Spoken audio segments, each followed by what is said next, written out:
Kaya daos nga inyo at kadang kay ano nga diri lang kita magpuro kaya ka. Kaya naman aton indipirensya. Magluluto tayo ng masarap na turon. Ito'y kakaiba dahil mangga ang gagamitin natin. Dito sa aking channel, mayroon na po ako ube malagkit turon. Ay na po ako dito. Ngayon naman ay gagawa naman ako ng mangga turon dahil sobrang daming nabili kong mangga at medyo bulok na sa may gilid at hindi na mapapakinabangan pa kapag kainin po ito ng ating mga anak. Kaya naman gagawin ko po itong mango turon. Kaya napakadali! Kakailanganin lang natin ng mangga. Sa mga nanay dyan na may makikitang murang mangga, medyo bulok, ayan, pwede po natin yan pagkakitaan natin pang snack sa ating mga anak. Ayan, kakailanganin lang natin ng mangga, lumpia wrapper. Ang una natin gagawin ay ni-slice muna natin itong ating mangga. Dahil marami akong nabiling mangga sa talipapa at masasayang naman po ito kung hindi natin gagawan ng paraan para makain ang ating mga anak. Kaya gagawin natin itong turon. Napakadali lang nito at sobrang magugustuhan po ito ng inyong mga anak. Hindi na po ako ma-grabs dahil malinis naman po ang aking kamay.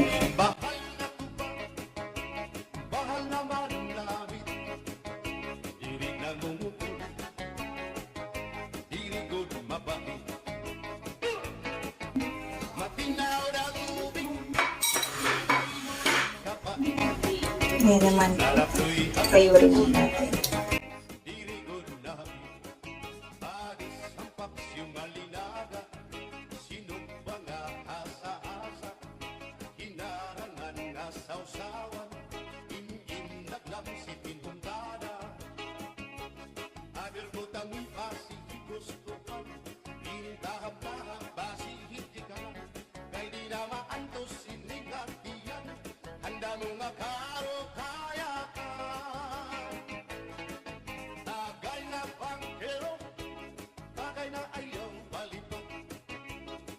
Kaya ito,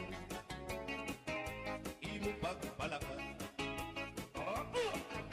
Matinaw daw tubig, bagay igulan ka pa.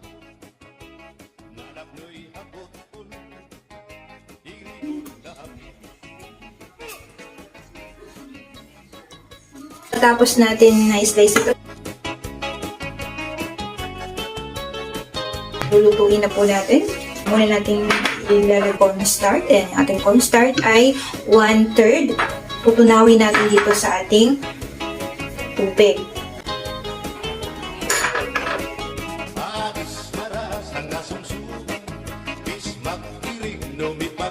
Pagka natunaw ng ating cornstarch, ibubuhos na natin dito sa ating mangga.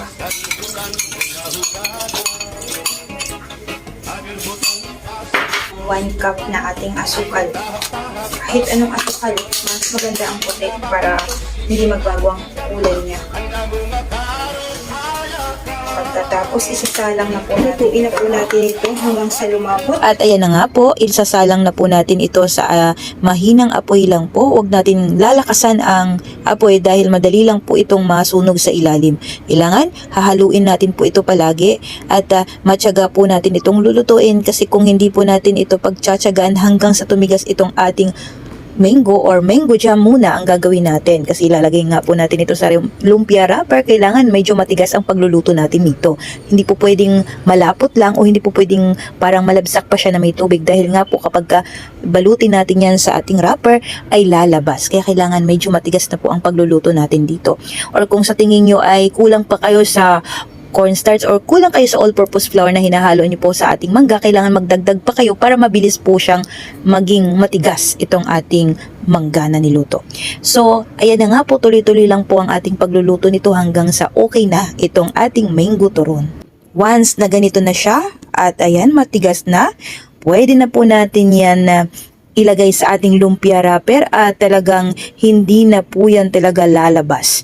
So pagka nagluluto kayo, kailangan ganito po o medyo matigas-tigas ng konti para talagang hindi na po talaga siya lalabas sa ating lumpia wrapper.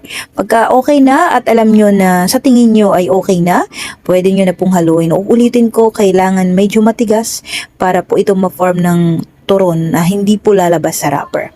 So, ito isasali na po natin agad ito kasi nga kapag lumamig pa po ito pa'y titigas, di po ba?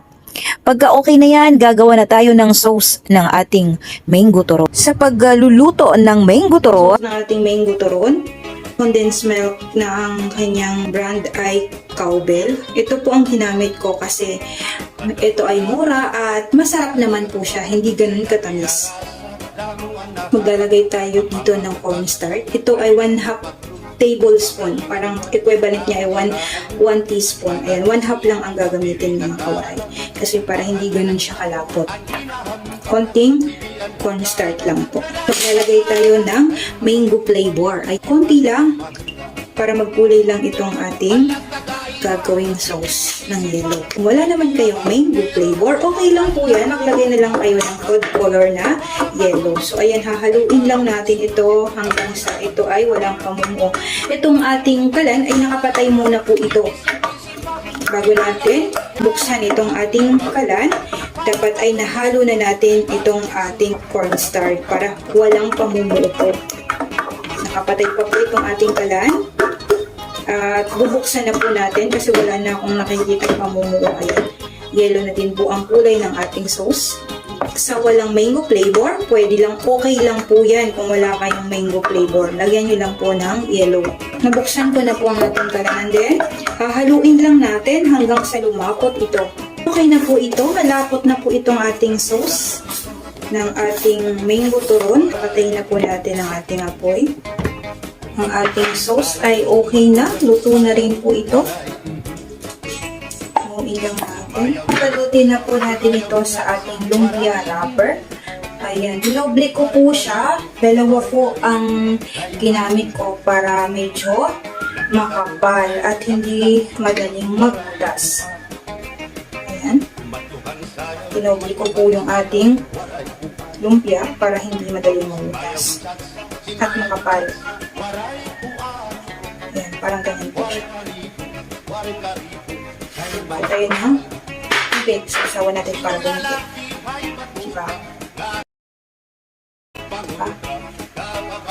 Ayan na po ang natin balot. Uulitin ko, dalawang lumpia wrapper po ang ginamit ko para hindi po siya lumusot. Ayan, para makapal. Dalawang teaspoon po ang ating ginamit. Siksikin natin, tupiin sa magkabilang gilid. I-roll natin ito. Ayan. Ikutin natin. Parang pagpapaikot sa atin ng ating mga jowa. Ikot-ikot. Naiikot lang tayo.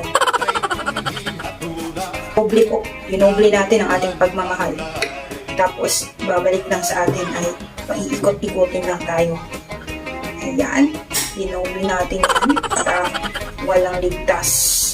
Pero dahil sa ating dobling pagmamahal at pag-iingat, ganun pa din, naiikot-ikot pa rin tayo ng ating mga jowa. Ayan, paikot-ikot lamang.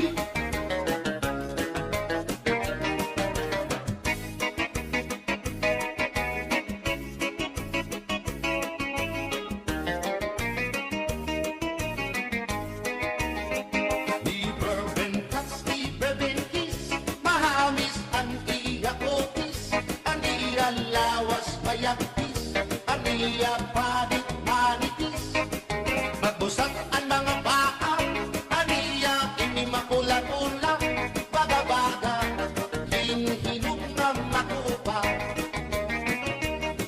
Inin ako kuya, taripan poro. Pagkatapos natin balutin yan, piprituhin na po natin. Magpiprito na tayo.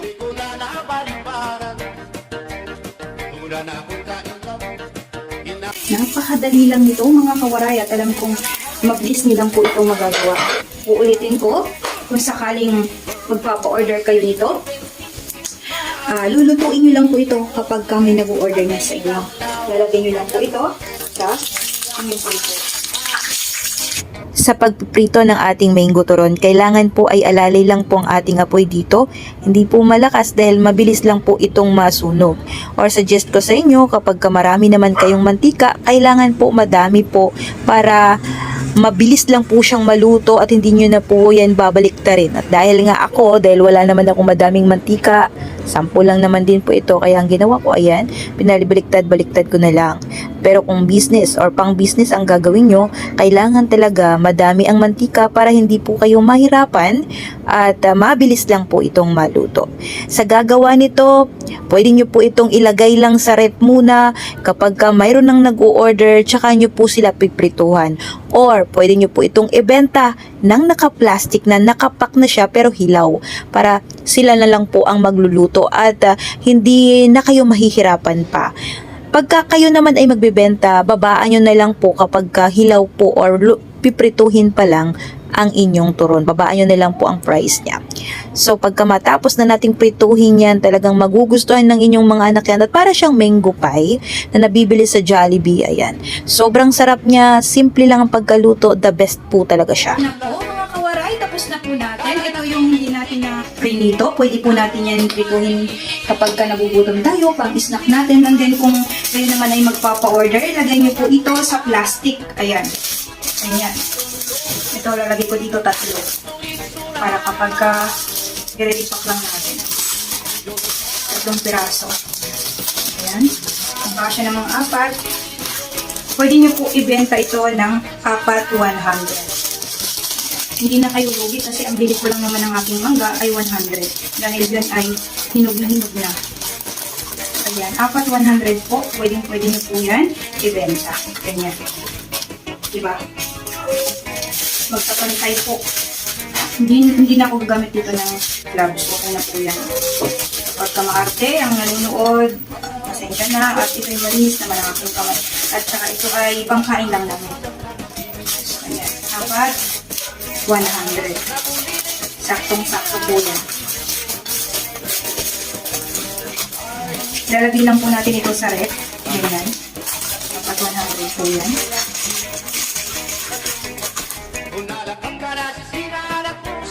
Itong ating turon, lalagyan natin ng sauce. Ayan, lalagyan natin ng sauce yan. Kasama ang sauce na napakasarap. Creamy po yan. Ayan, tatakpan na lang natin. Ayan, para dyan. Dapat may sauce din yung kasama. Diba?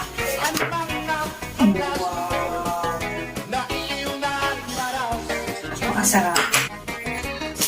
So, ito na. Inumin na natin ito. Natin kung gaano nga ba ito kasarap.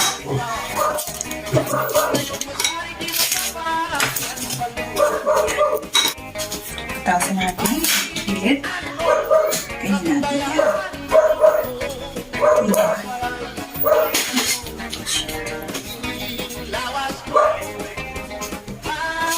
Ayan, mayroon na tayong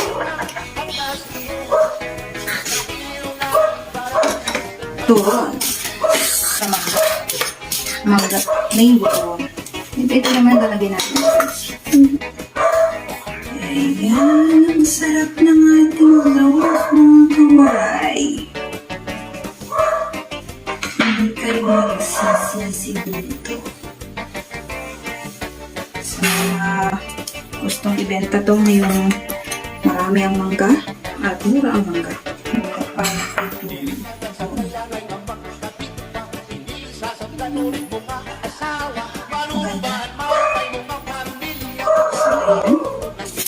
Tikman na natin mga kawaray. Bubuksan natin kung gaano nga ba ito kasarap. Ito nyo yan. Mainit-init pa yan. Oh. Sarap. Sus natin.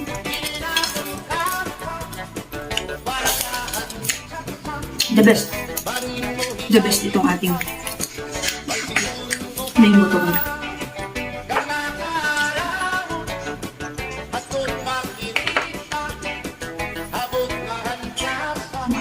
Sarap ng sauce.